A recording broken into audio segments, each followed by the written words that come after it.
Sonny Hostin, um, obviously, I thought that they would be done with this by now, but the view is absolutely crashing out. But it seems like they're starting to turn on each other. And so I thought that it would be interesting to evaluate this and have a conversation about it. This is one of the most recent episodes of The View. Actually, yeah, this is one of the most recent episodes of The View. And this is the conversation that they was having. I'm gonna play it out. It's gonna be a few minutes long, and then I want to get y'all thoughts on it. All right, so I'm gonna fast forward it to where they was having a conversation. Very catchy. The first time. How the democratic process is supposed to work by actually accepting the election results. Shocking. He congratulated Trump. He praised Kamala Harris for running an inspiring campaign. We don't have to get to this part. This is about Biden. Agree with the 8 to stands with bill, Vice President class. He's absolutely right, but his solutions are wrong. Kamala Harris outperformed him in Vermont. The lesson Democrats should take is not we didn't run far enough to the left. They lost rural voters. They lost working class voters. And listen, I was someone who I'm recognizing, reflecting on this election. I had the privilege of saying I'm voting on democracy because I'm a high income earner. If your check engine light is on and you've got bills piling up on the table, you're not thinking about democracy. You're not thinking about the war in Ukraine. You're thinking about how will my life be better tomorrow. And the reality is this, we all sat around kind of wondering who is the swing voter that will decide this election? And a lot of folks thought it was women and abortion. No, it turns out it was people in the suburbs who are like, I can't stand Donald Trump's personality. I don't like how he talks, but my life was better off economically when he was president. And I'm struck by this. But that's the middle class. We're talking about the working class. I'm talking broadly. Yeah. He was not just the working class that he won. He also got the largest share of young voters for Republicans since 2008. That was the height of the financial crisis. Young voters, maybe they care about Gaza, maybe they care about student loans, but to be honest, 2/3 of this country doesn't even get to go to college. They were thinking, am I going to have a job? Am I going to be able to afford the life that I want? And finally, suburban women, sure, they definitely care about abortion. They also care that they're paying to send their kids to college and their graduations are being canceled because there's protests everywhere and because people are out in the streets demonstrating over a war somewhere else rather than just being able to educate their kids. There is so much room for self-reflection from the Democrats, and I hope they have it. Every time Joe Biden bragged about how good the economy is, another vote of someone struggling went to Donald Trump. All right. Anybody else? I disagree. All right. I think I'd like to I'm gonna let her play it out, and then we're gonna have a conversation. All right. frame the conversation. I think Bernie Sanders is wrong. I think the more relevant question actually is what is wrong with America? I think what is wrong with our country that the Republican Party would choose as a candidate and support a candidate who is an insurrectionist, who is an election denier, who is someone who is twice impeached, 34-time convicted felon, someone who has been accused of alleged sexual misconduct by 26 women, found liable for sexual abuse.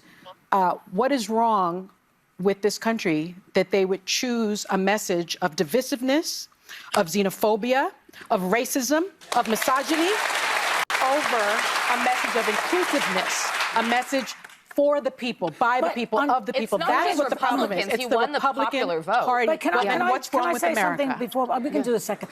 The Democrats are the ones. They are the party that cares for the blue collar voter. The Democrats are the ones who put in Social Security, Medicare, Medicaid, union protection, ACA, unemployment insurance, and Obamacare. The Republican Party doesn't give a rat's patootie about clearly it. they didn't convince the voters of all I can deduce is that it's the messaging. It didn't get through to people. They're not paying attention. That's all. Yeah, because the Democrats have always been for the working people. Exactly. And the Republicans don't care about it. I think the message of the Democrats sounded elitist. You don't have value in the society if you don't have a college degree. They sounded that way, but when you look at the proof, they weren't. But Joy, it's condescending. It's condescending. There is a condescending? The way that the left speaks to its voters. It really is. A message of joy and inclusiveness? No, the message of not being educated, being dumb, and what's wrong with America. Who said that? Sonny just did. What is wrong with America? My point here is that that's not what Kamala Harris said. No. My point is, I don't blame Joe Biden. I don't blame Kamala Harris. Go back as far as you want. I blame a messaging within the Democratic Party. You don't blame the Republican Party Can I just finish my point, please? I obviously have a problem. Anyone has a problem with Donald Trump. The bigger question should be, Yes, Sonny. Why did they vote for him? Yes. In sweeping. So they need to be introspective. No. We need to be introspective. If we voted for Kamala Harris, we need to say what didn't resonate with the voters. Do you know what didn't resonate with the voters? When they were saying we don't feel safe, and the left focused on defund the police and bail reform. Yeah. When they said we're worrying about. Can I just finish? Let me just finish real quickly. When they were focused on It's only an hour show, ladies. Joy. When they were focused on renaming schools, there were people saying, hey, students are destroying colleges. I paid for that. I sent them there. They can't learn. And everyone apologized for it and didn't want to attend to it. They also denied the border was a crisis and kept saying, no, it's fine. This is not a... There was a border bill, though. There was a border bill. Yes, but Joy, my point is they screamed and screamed and screamed. They didn't vote for him because he's a racist or a misogynist. They voted because they needed help in their everyday lives. What are y'all thoughts on all of them on The View is saying that they basically all voted for Kamala?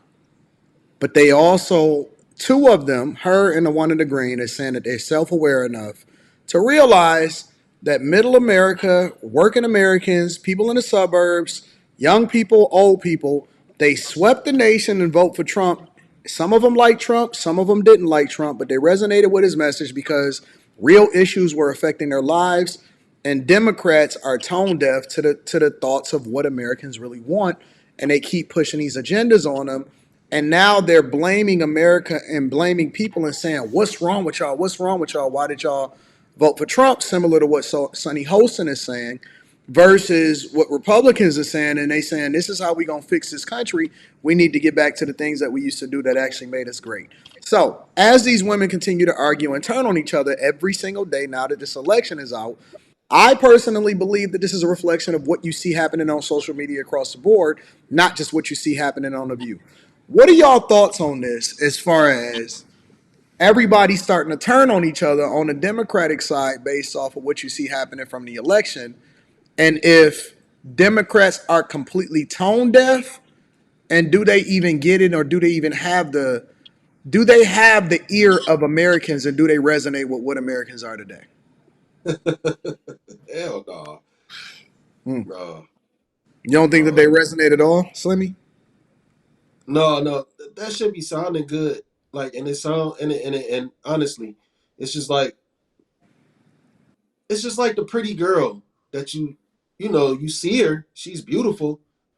She can talk, but at the end of the day, you don't really want to be with her. You know what I'm saying? Like, you don't really want to be with her. Yeah, she could talk, but like the things she say, you just don't believe that shit. You just don't believe it. It's lies. Like they could try to sell you this whole dream about change, right? They kept talking about change and all this peace and all that shit. But when you really look at what happened and what took place, like how could you talk about change when the person you want to be president, who wasn't even picked or chosen, was the vice president the whole time for 3 years? So what kind of change? So people aren't stupid. People aren't stupid. They're just like, well, what kind of change could we really get? You were the vice president. Now they could talk all that shit online, but a lot of people was lying. A lot of people was lying. They was not vote. They was talking all that shit because they don't want to be an outcast. They didn't want to look crazy to some people. They cared about their public image. But at the end of the day, they went in there and they voted for Trump, regardless of what they said about Kamala. They voted for Trump. Nobody believed that shit. Kamala Harris was lying about her identity. They took all that shit into consideration. They did not give a fuck about what they thought the outcome was going to be like when Trump got in office, because they already saw the results. They saw the results from both.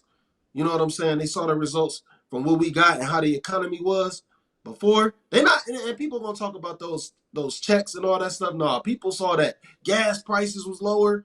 Man, it wasn't no fucking inflation. Things weren't through the roof.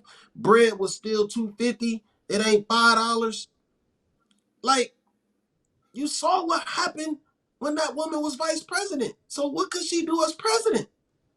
Yeah. Some people just, they're not stupid, man. They could play stupid. They could play stupid all they want. But when it came down to it, they weren't fucking with her. I seen somebody's paycheck that make over $120,000 a year. And I was coaching them, and I seen their paycheck, and it was a reality check for me because I realized that if they were making 120 and what they were trying to do or the life that they had to live at 120 was wild. Because, some people will say, well, it's based off of how you live your life or whatever. All right, I'll give you an example. So after their paycheck, they did their 401k. So they had their money coming out for their 401k. And then they had borrowed from their 401k in order to, I think it was to like ultimately like buy a home or put a down payment on a home or something like that. So they had to do a repayment, and their repayment was like 300 and something dollars a paycheck, right? And they had got paid every 2 weeks. So their repayment was like three something every paycheck. And then they had whatever it is that was coming out for their 401k. And then they had their benefits coming out because they had a family. So they had full coverage, and then they had dental and all of that stuff, right? And then they had taxes coming out. So in order to make sure that they didn't owe taxes at the end of the year, they filed for zero. They filed zero. And so their paycheck, if I'm not mistaken, was something like, after all of that coming out. Now, that's just basic stuff. That's 401k, that's taxes, that's healthcare coverage, all of that stuff, right? At the end of the day, their paycheck was like, and this is every 2 weeks, so they get paid twice a month. If I'm not mistaken, it was something like, it had to be something like in the upper twos, lower threes after taxes, right? You got to remember, once you get What? taxes, it was like in the upper twos, lower threes, 3,000s. You know what I'm saying? Like it was somewhere like 2,000 or 3,000, like 2,900 or something like that. It was like 3,000 something or whatever it was. That's the honest to God truth. At every 2 weeks, making over $100,000 a year after taxes, 401k, and everything. That's just the real. That's the facts. Now think about it. They had a family, right? Woo! They had a family. Now, to the normal person, you'll say, okay, let's just say they make over, close to $7,000 a month take home after taxes, and the people know that sounds about right, right? Let's say you making, between $6,000 and $7,000 a month after taxes. Then they got house note, right? Their mortgage was like 20 something $100 a month. Like, let's just say close to 2,800 a month when you factor in property taxes, because they take out that in escrow, and it was taking out insurance because that was all a part of the whole payment. So let's round it up to close to $3,000 a month. That's half your fucking check. And that don't include gas, groceries. That don't also include, if you save it, if you're trying to put some money up, right? And then you also have insurance, car notes. They had two car notes, one for the woman and then one for the man. You know what I'm saying? Now this is a person that makes close to $120,000 a year. When you make close to $120,000 a year, and at the end of the month, you trying to figure out how much you can ultimately save, and you got kids, But that's a that's fucking not. no. That's a reality check. Yeah, that's bad. Honestly, that is a reality check. That's seriously, and you have to do this for the next 30 years, hoping that you don't get laid off. Now imagine people, the average household income combined is like 67 to $72,000 a year. Now, most people are not funding their 401ks. Most people are not putting money up. Most people are not, you know what I'm saying? They got credit. Now, this is a person that didn't have credit cards. This is a person that didn't have student loan payments because the student loans was already paid off and stuff like that. You know what I'm saying? So Damn. When America started looking at stuff and they say, okay, what the hell is happening? Because I'm making over six figures and I'm not really sure we still got a budget to be able to go out to eat and shit like that.